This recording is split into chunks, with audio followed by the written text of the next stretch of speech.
financière. Amen. Je n'ai pas voulu entrer dans un thème spécifique. Je voulais d'abord rester de manière générale parce qu'il est important d'avoir une idée. Le mardi passé, pour ceux qui étaient, on est venu un peu sur cet aspect-là. De manière générale, la gestion financière, les stratégies qu'il faut mettre en place. Amen.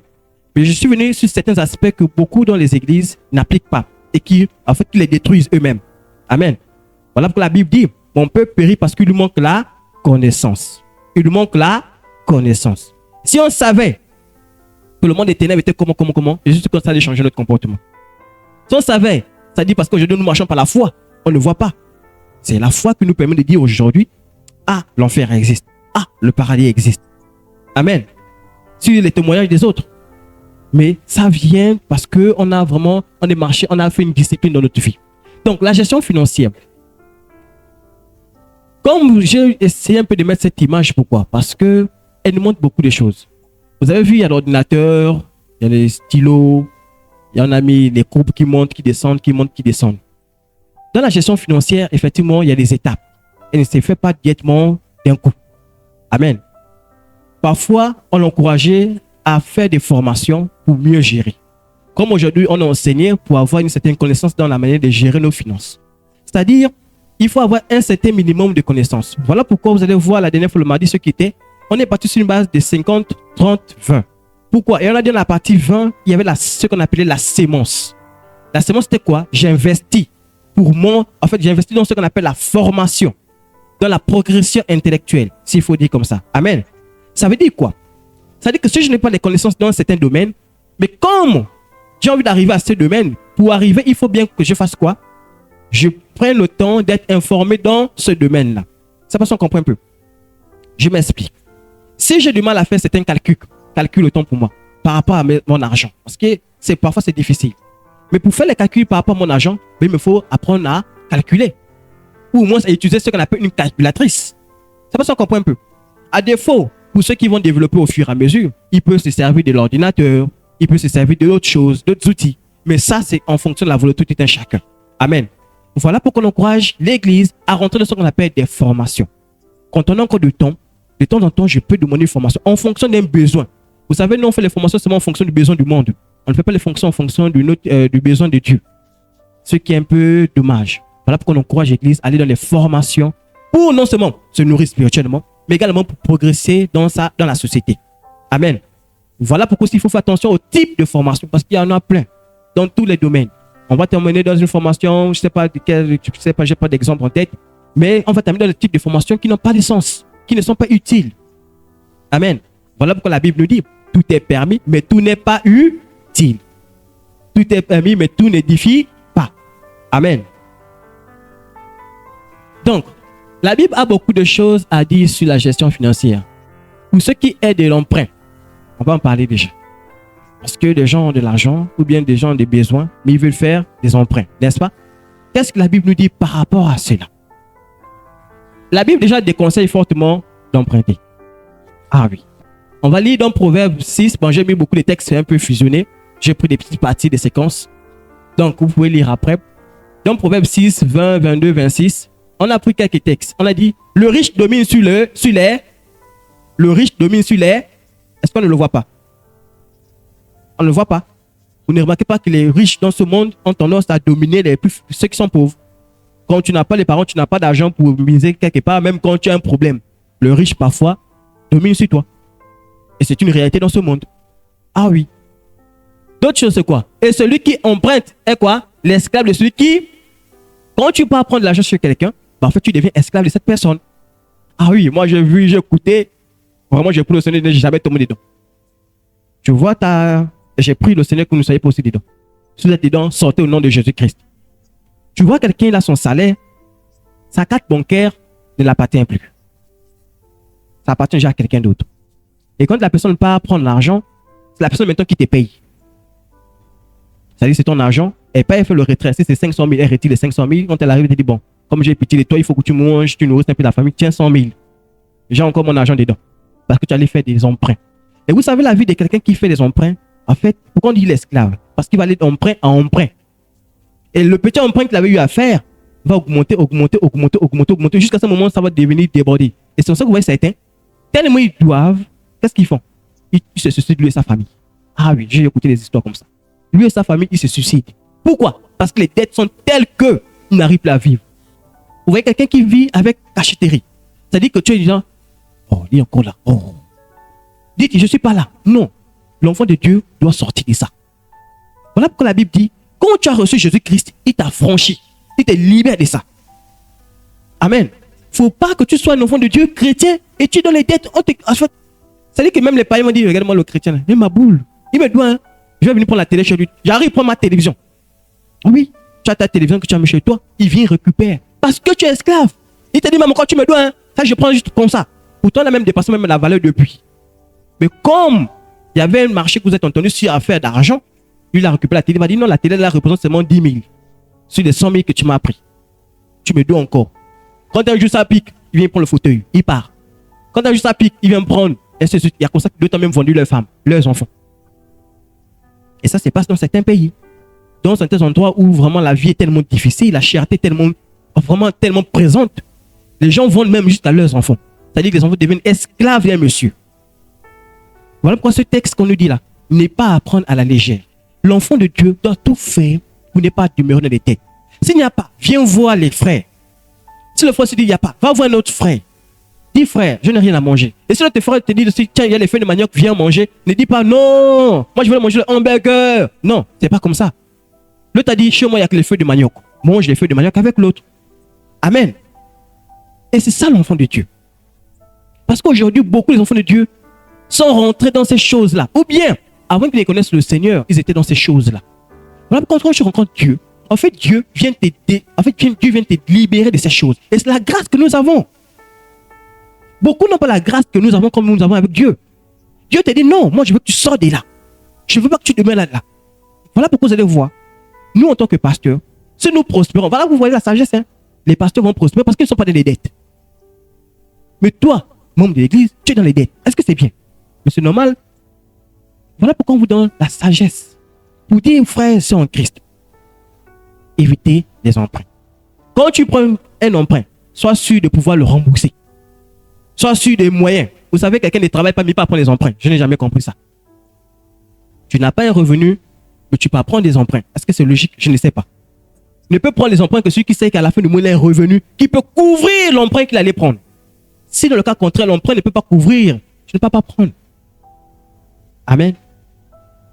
Il dit également, ne figure pas parmi ceux qui prennent des engagements, qui se portent garant pour des dettes. Ah. Vous savez, gentil là, c'est bien. Mais il faut faire aussi attention avec gentil. Je ne refuse pas d'être généreux vis-à-vis des gens. Mais ne pas t'engager, c'est des choses que tu ne peux pas rembourser toi-même. Tu as vu quelqu'un en difficulté. Toi, tu vas te lever chez toi, tu vas dire, je ne vais pas prendre la dette pour régler le problème de l'autre. Le problème, c'est qu'après, tu as du mal à gérer. Tu as du mal à gérer cette dette que tu allais prendre. Tu n'avais pas les dettes. Tu étais en paix. Toi-même, tu t'es levé, tu as dit, je ne vais pas prendre une dette parce que je vais régler. Non, qui t'a envoyé? Aide-l'autre avec ce que tu peux aider. Tu n'as pas, tu dis, frère, on prie. Ah oui. Moi, je ne vais pas aller m'endetter pour toi. Je peux faire ce que je peux faire pour t'aider. Mais je ne vais pas aller prendre un crédit là-bas que je ne peux pas rembourser. Et puis, je vais te donner, après toi, tu en paies. Moi, je suis dans les problèmes. Non. Ah non. Je m'en fous qui est dans les soucis. Il faut qu'on se dise la vérité, frère et sœurs en Christ. Mon frère est dans les soucis. Je l'aide de la manière que je peux. Si j'ai en plus, je vais lui dire, frère, j'ai 100 000 là, va faire. C'est pas ça qu'on comprend un peu. Mais je ne veux pas aller m'endetter parce que je... Non. Et ça, souvent, on voit. Ah oui, moi j'ai vu, hein, dans ma propre maison, on dit, on a un souci, va prendre la dette, tu viens. Je dis, comment ça? Donc, je vais aller m'endetter pour que tu sois en paix. Jamais. Et parfois, même quand tu regardes, je prends la dette, pourquoi? En fait, c'est là où parfois ça traumatise même. Je peux comprendre mort ou vie. Ça passe, on comprend un peu. C'est-à-dire qu'il y a vraiment la mort qui peut vraiment... Je peux qu'on comprenne à ce niveau-là. Mais tu peux apprendre pourquoi? La dette. C'est là la question. Je ne sais pas, j'ai quelques questions. La dette, voilà, acheter des habits. Bon, de vous à moi. Tu peux t'endetter parce que tu vas acheter des habits. On va en parler. Et beaucoup des enfants de Dieu sont tombés là-dedans. Et c'est là où la sagesse de Dieu nous donne par rapport à la gestion de nos finances. Et comme ça, vous allez voir quelqu'un, il a un salaire, il a même argent accumulé, il a les millions. Mais tu as l'impression que c'est un malheureux. Un malheureux. Pourquoi? Parce qu'il a manqué de sagesse dans la gestion de ses finances. Et il va voir quelqu'un qui n'a même rien, qui n'a rien par rapport à lui, qui est stable. Il va venir, s'il te plaît, tu peux me prêter? Lui, il est Makaya. Toi, tu es chef. Mais c'est toi qui viens prêter encore sur le Makaya. Il y a un problème. C'est lui qui doit venir vers toi. Et même quand tu viens de vers toi, tu dois même donner. Tu dis non, tiens, prends, pas. Mais non. Donc vous voyez que la sagesse que Dieu nous donne, c'est pour notre propre bien. C'est pour que nous soyons libres. Voilà pourquoi la Bible dit, celui qui prête est esclave de l'autre. Donc frères et sœurs en Christ, faisons attention aux engagements que nous prenons. Oui, hein. Les engagements, beaucoup des enfants, voilà que je dis, il faut être gentil, mais il faut être sage dans la gentillesse là. Parce que c'est pas parce que tu ouvres le cœur, tu prends tout, que non, ça veut dire non. Tu peux prendre même l'engagement de prendre quelqu'un dans ta maison. Ah oui. Mais après toi, tu ne vis plus. Tu souffres. Parce que tu as pris un engagement de prendre quelqu'un dans ta maison. Pas qu'il n'y avait pas le choix. Tu avais le choix. Mais tu as décidé quand même de prendre. Voilà que Dieu nous donne cette sagesse, frères et sœurs en Christ. Amen. Je vais progresser parce qu'il y a tellement de choses à voir. La Bible nous met encore en garde contre l'accumulation des richesses et nous encourage à rechercher plutôt le royaume de Dieu. Amen. Ah oui. Beaucoup de gens cherchent tellement l'argent qu'ils oublient après un moment donné Dieu. Amen. Dieu n'est pas contre la richesse. Dieu n'est pas contre le fait que tu puisses avoir de l'argent. Mais Dieu est contre le fait que l'argent prenne maintenant la première place. Je vous assure, quand tu cours après l'argent, en fait, c'est impossible. Tu ne peux pas suivre Dieu et l'argent en même temps. C'est impossible. Ça ne marche pas. Voilà pourquoi vous allez voir, ceux qui courent après l'argent sont dans les trucs de Satan. Parce qu'ils cherchent après l'argent. Vous pensez que quelqu'un va aller te torturer. Pourquoi? C'est l'argent qu'il cherche, non? Si tu vas te lever un bon matin, tu vas te torturer. Pourquoi? Tu vas te lever un bon matin, torture-moi. Non! Il y a une raison. Et généralement, la raison qui pousse les gens à aller se faire torturer, c'est l'argent. Et le Seigneur lui dit, cherchons premièrement le royaume des cieux et sa justice, et nous aurons tout par-dessus toute. La première chose d'un enfant de Dieu, c'est d'abord le royaume des cieux. Même lorsque je cherche l'argent, c'est par rapport au Seigneur. C'est pour ça qu'on comprend un peu. En fait, mon argent, je ne sais pas. En fait, c'est pas pour les futilités. Parce que beaucoup des enfants de Dieu sont dans les futilités. Regardez un peu quelqu'un qui amasse de l'argent. Il amasse. À la fin, il oublie qu'il va mourir. Oui. À la fin, il oublie qu'il va mourir. Et parfois, vous allez voir même leurs maladies sont liées à la maladie de l'âme qu'on a parlé. C'est-à-dire qu'il est traumatisé parce qu'il s'est dit, mais comment tout cet argent-là, je vais le laisser avec qui? Je veux partir. L'argent, je vais le laisser avec qui? Du coup, il a tellement les pensées que les maladies commencent à apparaître. Vous avez des maladies bizarres, cancer de ceci, poumon, comme ceci. Parce qu'en fait, c'est les maladies de l'âme. En fait, tu n'es pas en paix. D'autres sont obligés d'aller même payer les scientifiques pour créer des sérums pour ne pas vieillir. Ah oui. Mais c'est vanité des vanités, ce que dit la Bible. Un homme fidèle est comblé de bénédictions. Mais celui qui est pressé de s'enrichir ne restera pas impuni. Proverbe 10, 15 dit, la fortune est pour le riche une ville forte. La ruine des misérables, c'est leur pauvreté. Donc, frères et sœurs en Christ, le Seigneur nous encourage. C'est pas mauvais d'avoir de l'argent, mais c'est pas assez dangereux de courir maintenant après l'argent. Parce que d'autres sont obligés de faire certaines pratiques parce qu'ils veulent absolument avoir de l'argent. Voilà pourquoi aujourd'hui vous voyez le monde. La prostitution. Vous voyez le monde. Les voleurs. Parce que quand un voleur vient braquer quelqu'un, c'est pour qu'il cherche quoi? C'est l'argent. Vous voyez que la conséquence de l'argent, c'est de te pousser à faire de mauvaises choses. Rien n'est bon quand tu es tellement attiré par l'argent. Amen. Et un conseil dans Proverbe 6, une part de la fourmi. Il dit, ce passage nous dit, prends exemple du zèle de la fourmi qui travaille pour stocker sa propre nourriture. Et je vais poser une question dans la salle. Parce que moi, je me suis posé la question, je n'ai jamais vu. Qui a déjà vu une fourmi dormir? Qui a déjà vu une fourmi dormir? Ou bien arrêter comme ça, elle ne fait rien. Moi, à chaque fois que je vois les fourmis, ils sont toujours en train de bouger. Dès qu'ils ont repéré qu'il y a une nourriture là-bas, ils appellent tout le monde. Venez! Ils envahissent ta maison. Toi, la maison. La Bible dit, oui, c'est un verset, hein. Je vais vous faire lire avant qu'on y revienne. La Bible dit, Proverbe 6, verset 6 à 11 dit, la diligence dans les affaires est la sagesse et le devoir de tout homme. Pas tant qu'il puisse atteindre la richesse du monde que pour ne pas être un fardeau pour les autres. Ça, c'est la sagesse que Dieu nous donne. Je travaille pour ne pas laisser être un fardeau pour les autres. Ah oui. Voilà pourquoi on conseille, nous, enfants, là, travaillons. Pour ne pas être les fardeaux de nos parents. Amen. Il faut que les enfants puissent travailler à l'école. Pour ne pas être le fardeau des papas et maman plus tard. Parce qu'ils ont travaillé, à un moment, ils vont prendre la retraite. Et quand ils prendront la retraite, l'argent ne va plus suffire pour payer, nourrir tout le monde. Donc, il faut qu'à un moment donné, l'enfant prenne soin de lui-même. Voilà pourquoi c'est la responsabilité en tant que parent. C'est de faire en sorte que ces enfants puissent prendre aussi l'élan eux-mêmes. Ah oui. Sinon, ils seront des fardeaux pour toi. Tu n'enseignes pas l'enfant un métier, il sera un fardeau pour toi. Tu n'enseignes pas l'enfant à se débrouiller par lui-même, il sera un fardeau pour toi. Ah oui. Si tu n'enseignes pas l'enfant à préparer, tu prépareras toute ta vie pour eux. C'est pas ça qu'on comprend un peu. Tu n'enseignes pas l'enfant à laver ses habits, tu laveras ses habits toute ta vie pour eux. Mais quand il sera vieux, gros, vraiment âgé, il va dire, maman, les habits, tu vas les laver. Puisque tu n'as jamais appris à laver son linge lui-même. Tu n'as jamais appris l'enfant à se débrouiller lui-même. Bah, c'est toi qui vous feras ça. Voilà pourquoi, une autre sagesse encore. Lorsqu'on a des enfants, attention à la manière dont on les gâte. Gâter l'enfant, c'est dangereux pour l'enfant. Vous n'aidez pas l'enfant. Ah, je vous assure. Moi, je n'ai jamais été gâté. Ma vie là, c'était dur. À partir même de l'âge de 10 ans, j'ai commencé à faire les bricoles. Et quel genre de bricoles? Maçonnerie. Donc, tu imagines un enfant de 10 ans qui soulève des briques. J'ai acheté mes cahiers chaque vacances moi-même. C'est une sagesse que ma mère m'a donnée. Et jusqu'à aujourd'hui, ça m'aide. J'ai appris à me débrouiller. Mais tu imagines un enfant aujourd'hui, il n'y a rien à faire.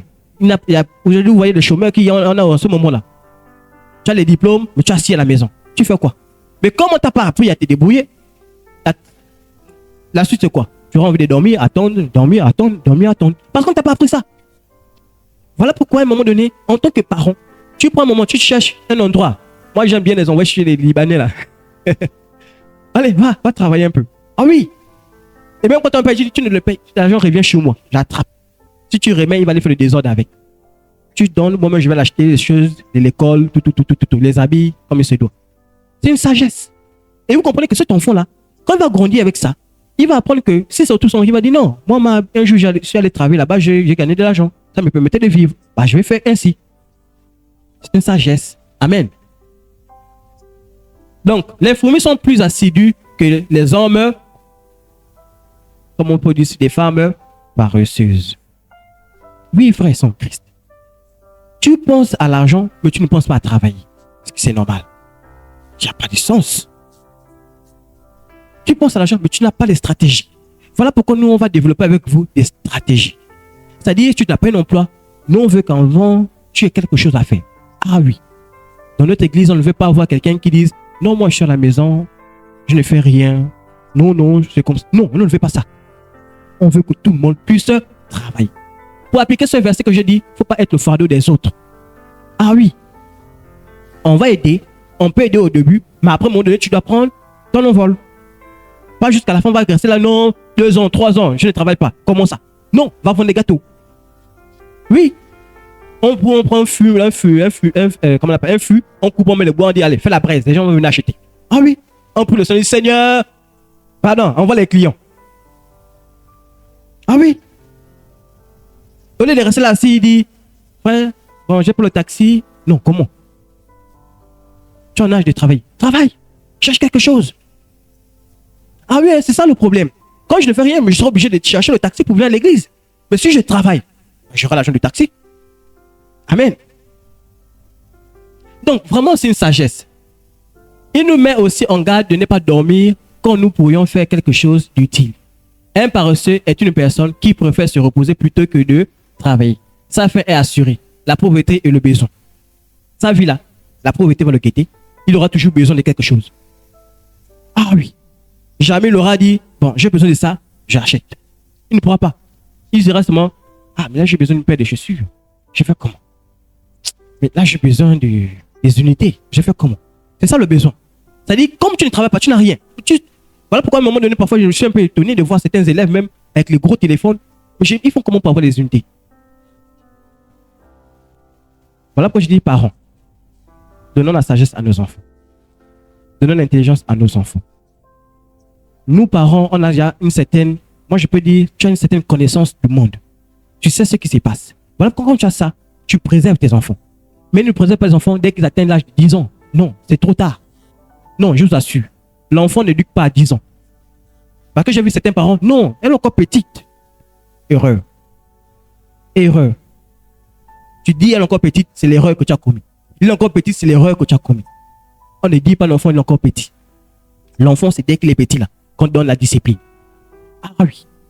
Si dès qu'il est encore enfant, parce que moi, et ça c'est un conseil que j'ai pris d'un monsieur, il m'a dit, l'enfant ne du berceau à 6 ans. J'ai essayé d'analyser, j'ai essayé de réfléchir, je me dis, mais c'est vrai. Parce que dès le berceau, tout ce que l'enfant commence à voir, mais c'est ce qu'il va appliquer. Parce que sa tête, c'est comme un index dur, il n'y a rien encore dedans. Il ne connaît rien.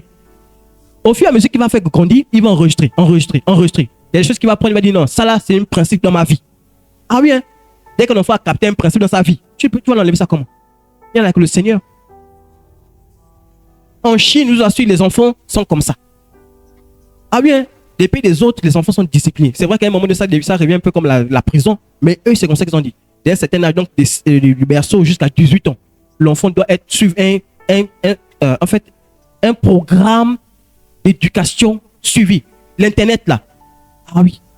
Quand on donne même l'enfant le téléphone, on met le code, on dit l'enfant a 18 ans. Donc le téléphone te connaît. Le téléphone, à un moment, c'est bloqué seul, une certaine heure, et c'est verrouillé. Quand tu passes sur Internet, le téléphone, c'est verrouillé seul. Pourquoi? Parce qu'il veut que leurs enfants soient disciplinés, soient intelligents. Vous allez voir dans les autres pays, les enfants de rien du tout commencent à fabriquer des choses, des téléphones, des ordinateurs. Mais chez nous, on va attendre avoir 20 ans, 30 ans, 40 ans pour commencer à fabriquer quelque chose. Mais voilà, vous voyez dans les autres pays, on les appelle des pays émergents, mais nous, on a du mal à émerger. Mais parce que chez nous, on n'a pas mis une certaine discipline. Et voilà pourquoi j'ai dit, l'enfant de Dieu, le chrétien, doit marquer cette différence. C'est-à-dire que c'est beau quand tu dis, waouh, j'ai vu des chrétiens, mais disciplinés. Et vous voyez qu'à partir de vous, l'expérience que vous avez faite quand on a dit le thème au début, quand tu as fait cette expérience-là, les gens à partir de toi m'ont dit, non, moi je dois devenir chrétien. Oh non, moi je dois chercher l'église là. Mais vous pensez que l'évangélisation, ça commence comment? Par ta transformation. Si quelqu'un arrive et dit, non, moi j'ai vu tel, elle a changé dans sa vie. Aujourd'hui elle est stable. Aujourd'hui financièrement, non, elle n'est prête plus. Avant elle était dans les bons. Aujourd'hui elle ne connaît plus ça. Moi je vais venir dans ton église. Montre-moi ton église, là. Je veux voir ton Dieu. Mais si tu es dans l'église avec nous, tu donnes des dettes. La personne dit, tu es chrétienne. Ça c'est quelle église? Le pasteur là, je vous ai dit ça. Les pasteurs là.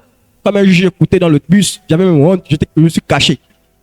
Ils ont dit, les pasteurs, les commerçants. J'ai dit, mon Dieu, ça arrive jusque là-bas. Je vous assure, je me suis caché. C'est quand même un moment donné, quand tu as même honte de dire pasteur. Parce que quand on dit les pasteurs, les commerçants, tu as mal. Vous voyez un peu? Mais pourquoi? Parce que justement, ils se rendent compte que les pasteurs ont tendance à progresser, les membres ne progressent pas. Et c'est dangereux, justement. Parce qu'un pasteur, ce n'est pas de que lui progresse et les fidèles ne progressent pas. Non, il doit tout faire pour que lui prospère avec l'église. Amen. Dis, je veux prospérer. Je veux prospérer. Et je vais prospérer. Au nom de Jésus. Amen. L'autre extrême, c'est la personne obsédée par l'argent.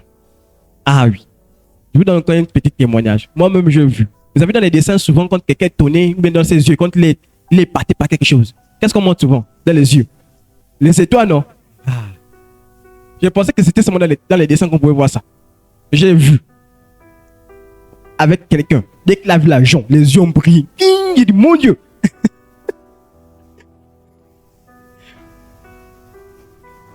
Non, c'est pas ma femme, vous en faites pas, c'est pas elle. C'est pas elle.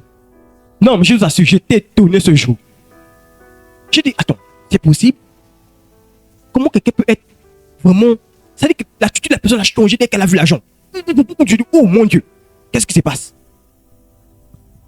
J'étais étonné.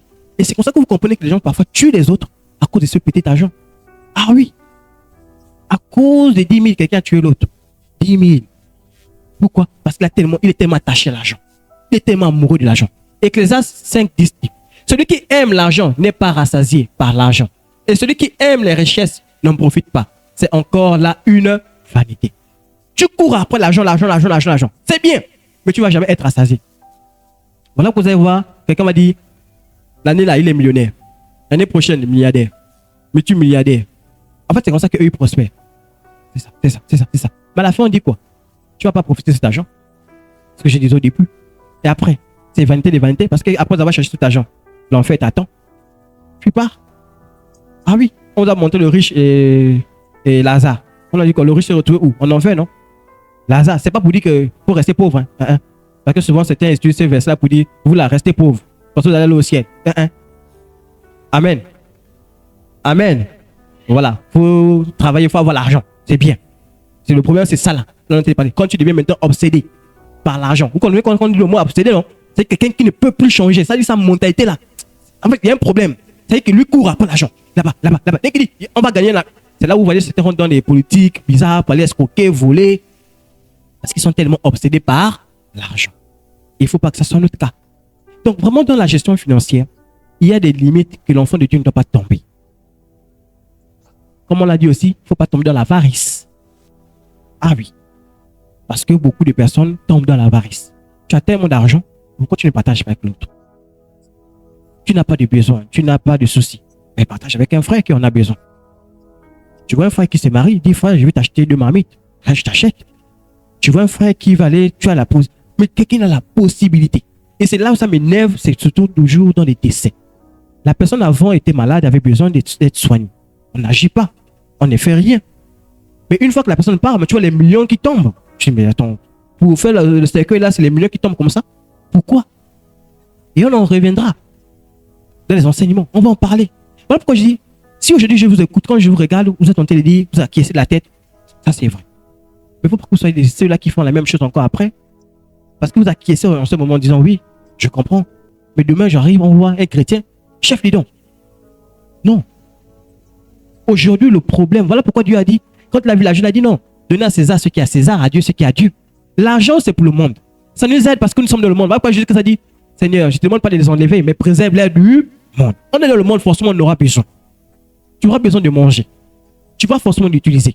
Mais Dieu donne la sagesse. À quoi ça sert d'investir pour quelqu'un qui n'est plus là? Et pendant que vous faites ça, la personne est déjà décédée. Il y a un frère qui souffre, qui cherche comment réussir, qui cherche l'argent. Il ne cherche même pas tout ça. Il a besoin de 500 000 pour commencer à sortir. On ne va pas donner. On va dire c'est débrouille. Vous voyez la méchanceté de l'homme? On est prêt à investir pour quelqu'un qui est déjà mort, qui est déjà parti. C'est pas pour dire que non, on ne peut pas donner. Non, on peut faire ce qui est autour, acheter le cercueil, faire tout ce qui est nécessaire. Mais à l'au-delà, non. Et parfois même ceux qui cotisent là, parmi eux là, il y a les pauvres, les gens qui souffrent, qui ont du mal à manger chez eux. Regardez. Moi je dis non, arrêtez ça. Prenons l'argent, donnez à celui qui a faim. Il va aller remplir son congélateur, il va manger. Que d'aller gaspiller. La personne n'est plus là. On va faire quoi? C'est parce qu'on t'a dit dans les trucs dans la tête que l'enfant, celui qui va décéder, il est encore vivant, il y a les possibilités, on va donner, il va pas. Non, c'est fini. Quand la personne est décédée, c'est fini. Il n'y a plus. Il y a une séparation qui se passe. Il ne vous connaît même plus. Il a oublié que non, vous existez. Il est là-bas pour lui. S'il n'a pas Jésus-Christ, c'est le lieu de tourment qui l'attend. S'il avait Jésus-Christ, bah, il est dans le repos. Il a bien dit, Dieu va me dire, tu veux retourner.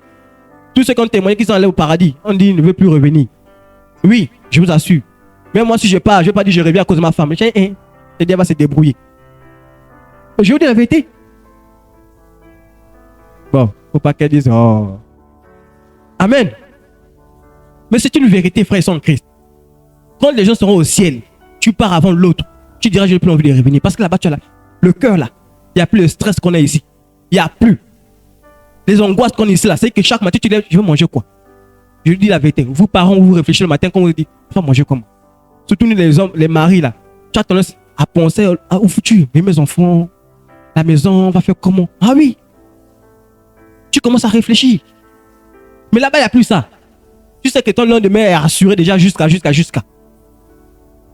Donc, frère et sœurs en Christ, ne partons pas en enfer pour de l'argent. Le Seigneur nous a libérés. Voilà pourquoi on nous donne des principes. Le contentement. Nous, parfois, on est tellement gourmands, on veut tellement tout. Et on se retrouve dans des situations compliquées. Je vais vous expliquer. Moi, j'aime bien parler de ça. Hein. Désolé. Hein. C'est vrai que ça fait répétition, mais supportez. Moi, j'ai aimé mon mariage. Hein. Ah oui, simplicité. Je ne l'ai pas forcé. J'ai dit simplicité. On m'a dit, amène-nous, c'est ce que j'ai dit jamais. Il n'y a pas, on fait comme ça. On m'a dit, mais la tenue de la soirée, j'ai dit non, j'ai la tenue de coutume. Mais là, on fait ça avec la soirée, c'est fini. Ah oui. Mais demandez, on était pressé, on a dit, non, ça c'est le mariage des vieux. Qui est vieux? Donc il y a que les vieux qui se... Non, nous on se marie. On est jeunes, on fait notre mariage comme ça. Maintenant, si un jour Dieu fait grâce, j'invite toute l'église. Dieu va donner faire grâce. Venez, on va refaire le mariage encore. Ah, bébé. Pour le moment, je vais sortir de la fornication, je vais sortir de ma situation, et puis, mais voilà. Mais je vais pas aller m'entêter, me marier. Après le mariage, je vais me fâcher encore contre elle. Tu as vu? C'est à cause de toi? Ah oui, hein? Tu accuses encore la femme. C'est à cause de toi, non? Tes parents m'ont ruiné. Regarde, il n'y a plus rien. Et c'est dangereux. Voilà pourquoi je remercie. Déjà, d'avoir une femme dans une famille qui comprend. Ah oui, parce que c'est pas toutes les familles. Hein? Ah oui, voilà pourquoi on prie le Seigneur. Ici, là, on est tous parents. Vous avez des enfants. Là, on parle, non? De moi, non, on rit, non? D'accord, je dis que vous acquiescez la tête, vous riez, c'est bien. Mais, quand vos enfants vont arriver, la dot que vous avez donnée là, on ne vend pas l'enfant. Amen. Ah oui, on ne vend pas l'enfant. Ne faites pas ce que les autres font pour empêcher l'autre. Non. Vous savez, nous sommes chrétiens. Nous, le plus important, c'est sortir de la fornication. Vous savez, en Europe, ils n'ont pas ce problème que nous, ici. Hein? Ah oui. Eux, ici, ils se marient aujourd'hui, ils se marient. Ils se marient. Eux, d'abord, le mariage, c'est le coutumier chez nous qui a un problème. Moi, je me suis sûr, après observation de comment la dot a évolué, je pense que la dot n'était pas comme ça à l'époque. Je ne pense pas. Le mariage à l'époque, la dot était symbolique, c'est-à-dire reconnaissance. Et c'était même entre parents, les deux familles, c'est tout. Vraiment les personnes les plus proches. Aujourd'hui, tu vas dire, j'avais un ami d'enfance depuis Kala, il doit venir. Là-bas, il doit venir. Et c'est là où on est rentré dans les complications. Et vous voyez beaucoup, les gens ne veulent plus se marier. Ah oui, il y a des frères, moi je vous dis, il y a des frères aujourd'hui qui veulent bien s'engager, mais il dit non. Ce qui m'attend là-bas, je ne sais pas. Il réfléchit à 2 fois, il dit non. Voilà pourquoi la difficulté aujourd'hui pour nous-mêmes les prédicateurs, pour dire les gens de sortir de la fornication. Parce que quand ils commencent à penser mariage, ils voient des blocages. Mais la grâce que nous avons aussi, c'est la foi en Christ. Il est celui-là qui débloque les montagnes. Mais si ta foi est comme un grain de sénévé, tu diras à cette montagne, ôte-toi de là et se jettera. C'est la grâce que nous avons maintenant. Et nous nous appuyons là-dessus. Ça aurait pu être difficile, mon mariage. J'ai prié, j'ai jeûné, j'ai fait les veillées. Et Dieu a fait grâce. Même le jour, je pensais qu'il devait même pleuvoir.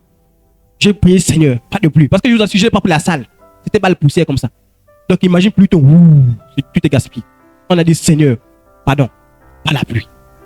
Et Dieu a fait grâce. Amen. Et je veux que ça soit le cas pour toi.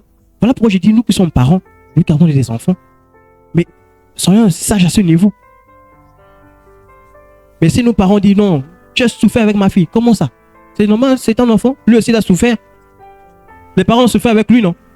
Ou bien, lui aussi il a fait l'école, là, c'est pas les parents qui ont payé. Pourquoi on dit seulement c'est la fille, c'est ma fille, j'ai fait tout pour elle, donc lui on n'a rien fait pour lui. Mais c'est les raisonnements qu'on a. Hein. C'est les raisonnements qu'on a. Parfois même on vend la femme en fonction de son niveau intellectuel. Et c'est pas bon. Non, la valeur de l'homme n'est pas liée à cette éducation. Non, c'est pas ça. C'est que le village a la même valeur que celle qui est en ville. C'est pas ça qu'on comprend un peu. De la même manière, lui qu'au village a la même valeur que celui qui est en ville. Voilà pourquoi devant Dieu on est tous égaux. Mais pourquoi ces distinctions? Parce que l'ennemi est rentré, il a mis les blocs. Et je vous assure, c'est un plan de Satan. Satan fait tout pour empêcher les enfants de Dieu de sortir de la fornication.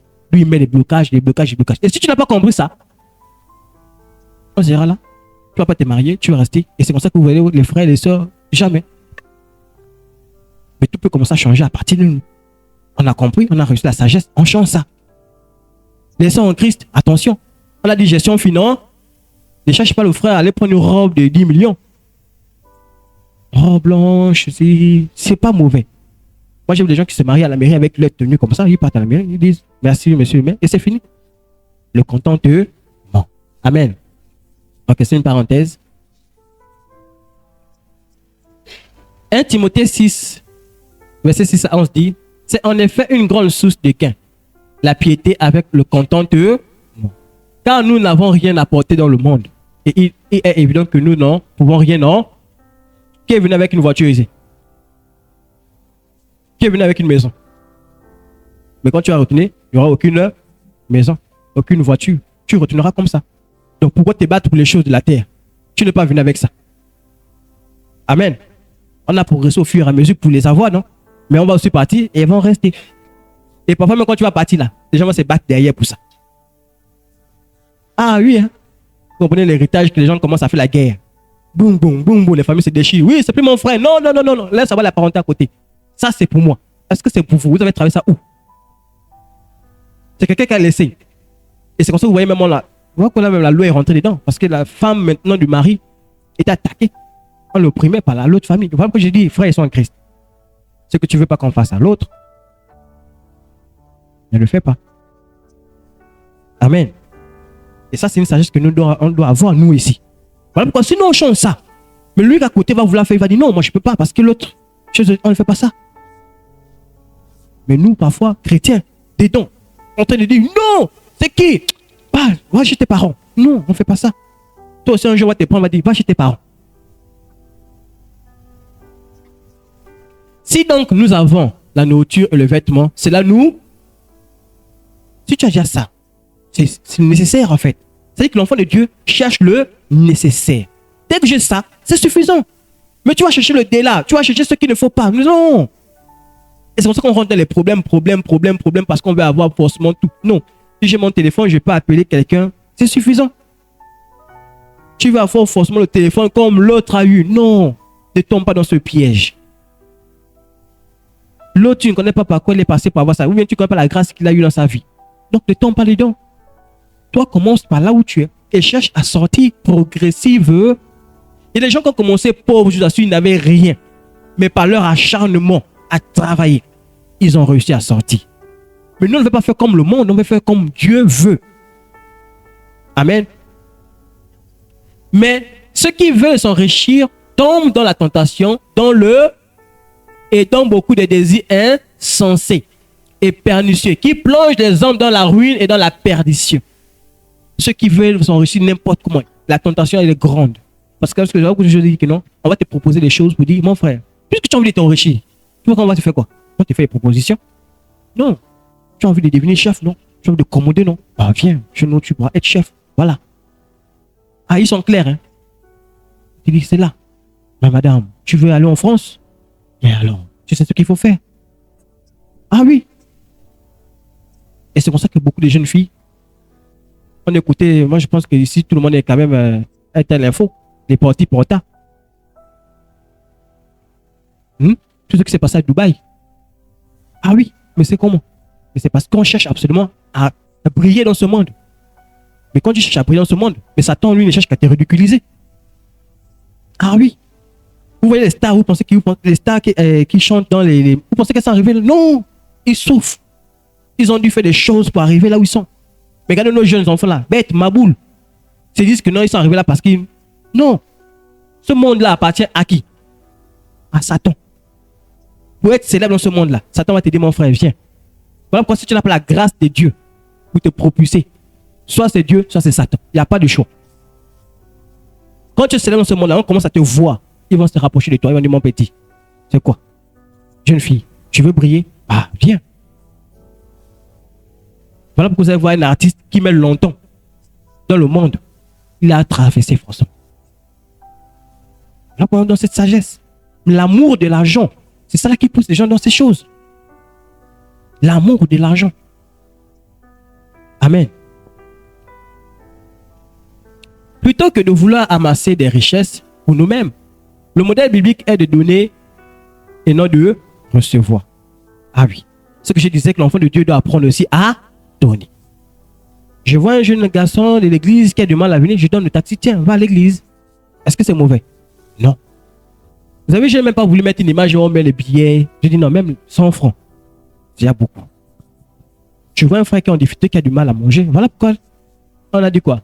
La grâce d'avoir les uns les autres, non? On a la grâce d'avoir un frère. Si ton frère est en difficulté et que tu peux aider ton frère du mieux que tu peux, bah aide. Amen. Ton frère te dit, ah, dans ce monde, voilà pourquoi il ne faut pas rester dans son coin. Hein? L'enfant de Dieu ne vit pas seul. Quand tu as un besoin, rapproche-toi des frères. Maintenant, ne sois pas méchant après. Quand ton frère te dit, ah, là moi-même c'est dur. Vous avez compris le principe que je vous ai dit, non? Je ne vais pas aller m'endetter parce que tu as besoin. Non, sinon toi et moi on est déjà dans la même situation. Ça va, ça on comprend un peu. Voilà pourquoi c'est une sagesse. Tu as besoin, rapproche-toi d'un frère, une soeur, tu dis, soeur, je ne sais pas, j'ai besoin d'une babouche là, je ne sais pas. Voilà. Si le frère en a 2, 3, et puis dis, bon, prends celle-ci. Vas-y. Amen. Sachez-le, celui qui sème peu moissonnera peu. Et celui qui sème abondamment moissonnera abondamment. Que chacun donne comme il a décidé dans son cœur, sans regret ni contrainte, car Dieu aime celui qui donne avec joie. Dieu aime celui qui donne avec joie. Et là, je vous prends l'exemple. Pour ceux qui ont suivi l'audio, j'ai pris l'exemple de deux personnes.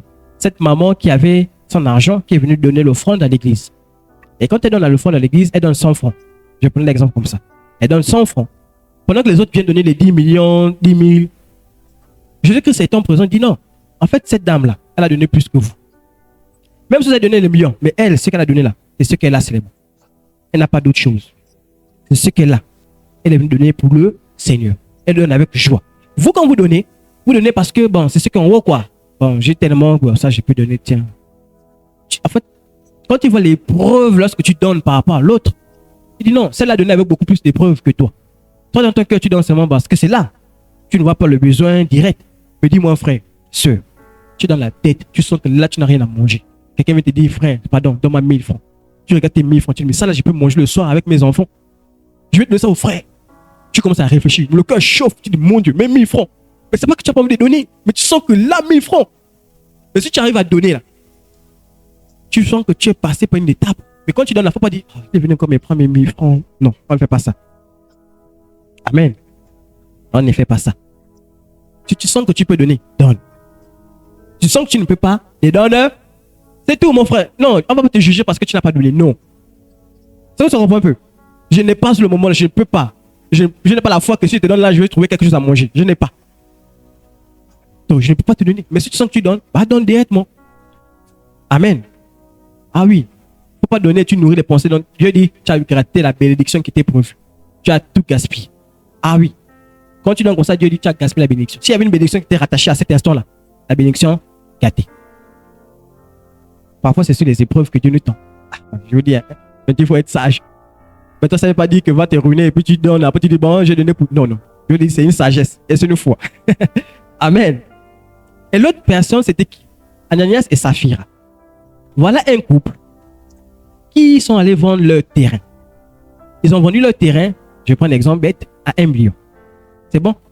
Et ils arrivent à l'église, ils disent, ils sont textes, lui et sa femme dit, bon, on va les donner 500 000. On va les dire, c'est le prix qu'on a vendu le terrain. Et ils arrivent devant les apôtres, ils disent, nous on veut aider l'église, on veut aider Dieu.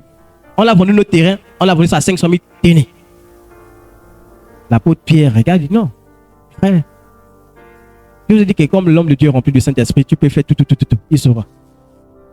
Il dit, non, pourquoi Satan a-t-il menti dans votre cœur? Tu t'organises à venir mentir. Et il donne la réponse, il dit, attends, le terrain là, si tu n'avais pas vendu, ça ne s'est pas resté avec toi. C'est ton terrain, non? Ça devait toujours être pour toi, non? Il dit, l'argent là, quand tu as vendu, l'argent c'est pour qui? C'est pour moi ou c'est pour toi? C'est pour toi, non? Mais pourquoi tu ne peux pas dire, bon, je prends 100 000, je donne à l'église, tu viens mentir que tu as vendu? Pourquoi? Pourquoi aller mentir? Et sur place, il est décédé, lui et sa femme, à cause de ce mensonge-là. Donc vous voyez que mentir devant Dieu, ça ne sert à rien. Si tu sens que c'est ce que tu veux donner à Dieu, attends. Tu sens que tu ne veux pas donner, garde. Au lieu de rentrer dans un péché inutile. Inutile. Amen. Vraiment, j'encourage l'église. Quand tu veux faire une action pour Dieu, donne avec joie. N'aie pas à part et tu donnes, tu dis, ah, l'église encore. Non. Ou bien tu pars avec la pensée de dire, le pasteur il va s'enrichir, lui et l'église ils vont s'enrichir. Non. Amen. Ah oui, hein. Nous on travaille. Hein. On ne m'en dit pas, hein. On travaille. Oui, moi je travaille. Je suis payé. J'aimerais que demain, toi tu sois payé. Je donne aussi mon offrande comme toi tu donnes. Ah oui. Amen. Nous sommes aussi encouragés à être des bons intendants de ce que Dieu nous met à disposition. On va lire le texte. Il est tellement long que je n'ai pas voulu. Je vais vous donner le contexte, d'accord? Contre la parabole, il y a un intendant malhonnête. C'est-à-dire un monsieur qui gérait l'argent de son patron. Comme on peut dire la caissière qui gère l'argent du restaurant. Voilà. Amen. Et donc, pendant qu'elle gère cet argent, il gère cet argent tant pour moi. Qu'est-ce qu'il fait? Il rackettait les gens. Il était dur avec les gens. Il était dur avec les gens. Amen.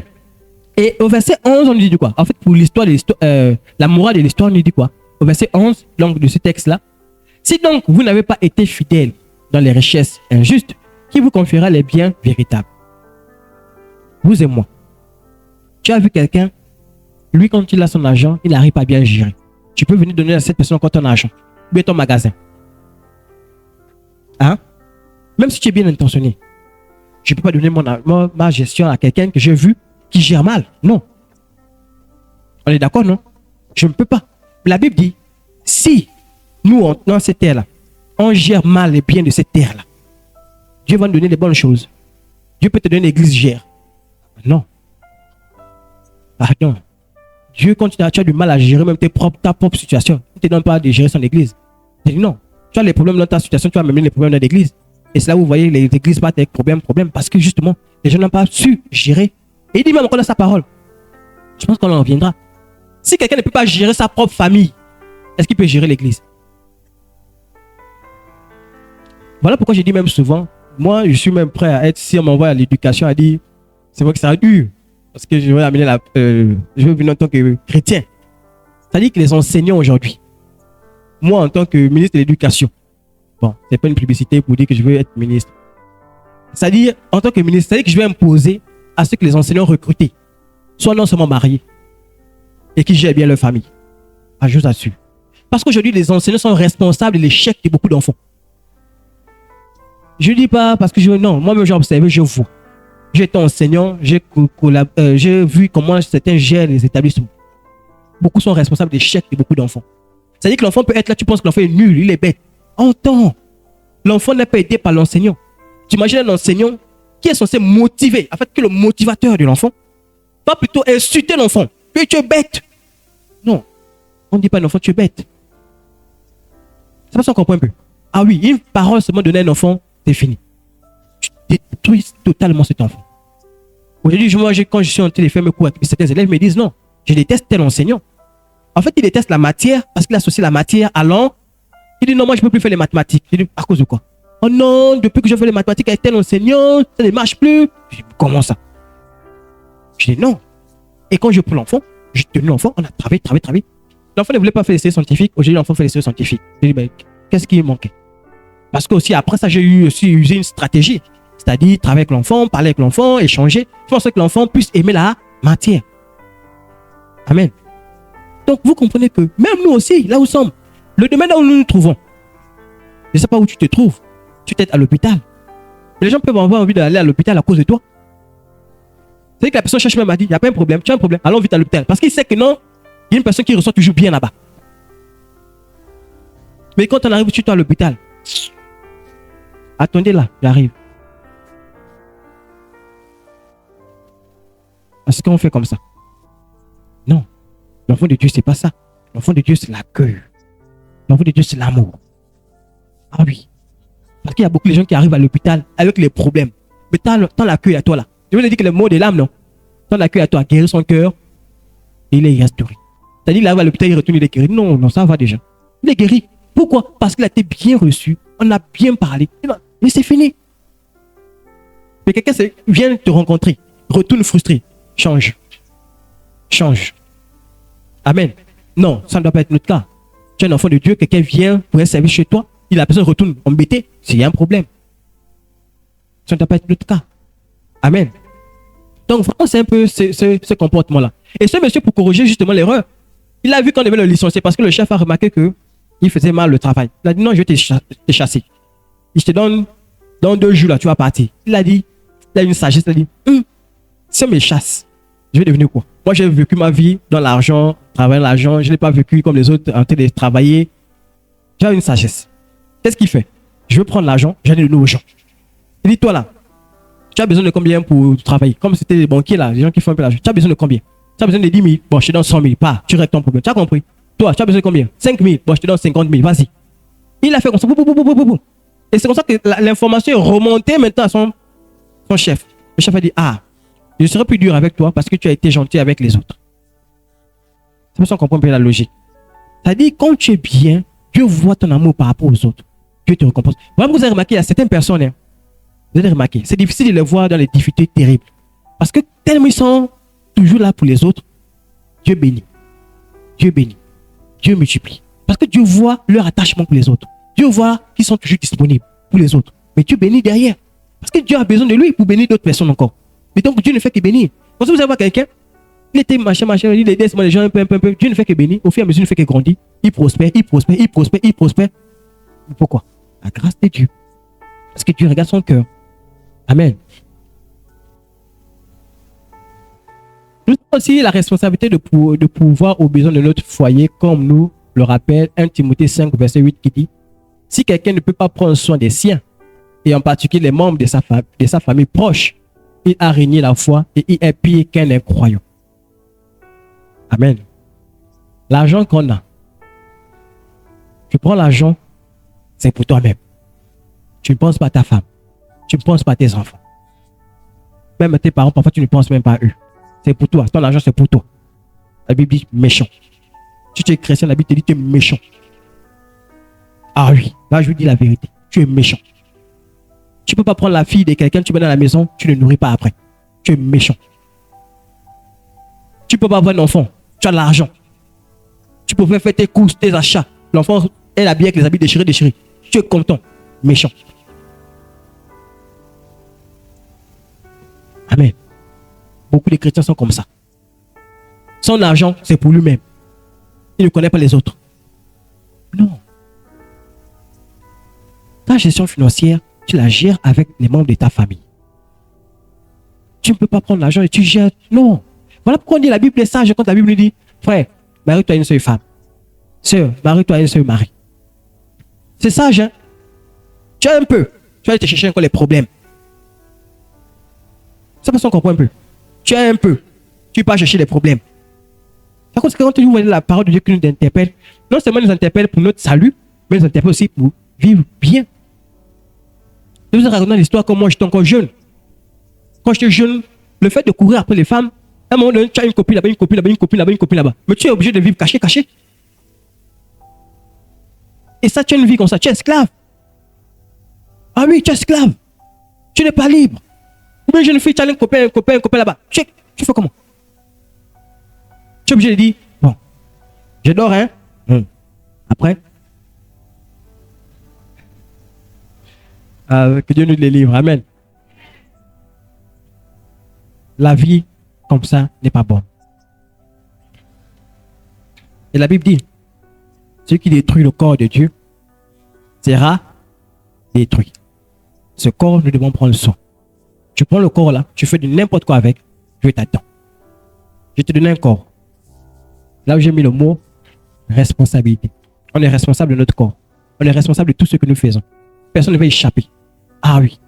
Même quand tu ne dis rien, tu es responsable. Parce que tu n'as rien dit. L'éducation de ton enfant, tu ne fais rien, tu es responsable. Mais tu dis: mais c'est lui, non? Tu es responsable. Il n'y a pas à dire c'est lui. Ah oui, tu es responsable. Et à cause de ta responsabilité, Dieu t'attend. Dieu te donne les enfants. Tu as fait quoi, Dieu? Dieu te donne le travail. Tu as fait quoi de ce travail? Ah oui. Je disais la responsabilité. Moi, j'ai mal au cœur quand je vois certains au travail qui négligent le travail.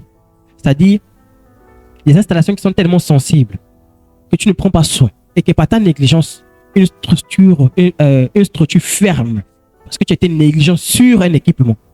Ah oui. Hein? Moi, j'ai travaillé au CE2M. Là-bas, les équipements sont tellement sensibles qu'il suffit seulement d'avoir une négligence. L'usine ferme. Récemment, on a failli même avoir une explosion parce que quelqu'un n'a pas fait ce qu'il fallait faire. Parce qu'il n'a pas voulu. Donc, tu imagines, le CE2M peut embaucher plus de combien de familles, je ne sais pas. Je ne sais pas si j'ai même pas le quota. Peut-être plus de 500 familles. Avoir 1000 familles. Tu imagines à cause de ton erreur à toi, parce que tu n'as pas été responsable dans ce que tu as fait, une usine ferme et tout le monde se retrouve au chômage. Parce que tu n'as pas été responsable. Que ça vienne encore de quelqu'un d'autre, je peux comprendre. Mais nous, en tant qu'enfants de Dieu, on doit avoir cette responsabilité-là. Quelqu'un a ouvert un établissement, il m'a dit: viens être secrétaire ou bien viens être la femme d'accueil, je ne sais pas comment il faut dire. Toi, dans l'accueil, tu insultes les clients. Ils vont partir, ils ne vont plus jamais revenir.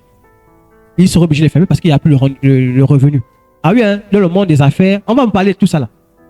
L'investissement par rapport au revenu doit être toujours inférieur au revenu. Si l'investissement est toujours supérieur au revenu, c'est la perte.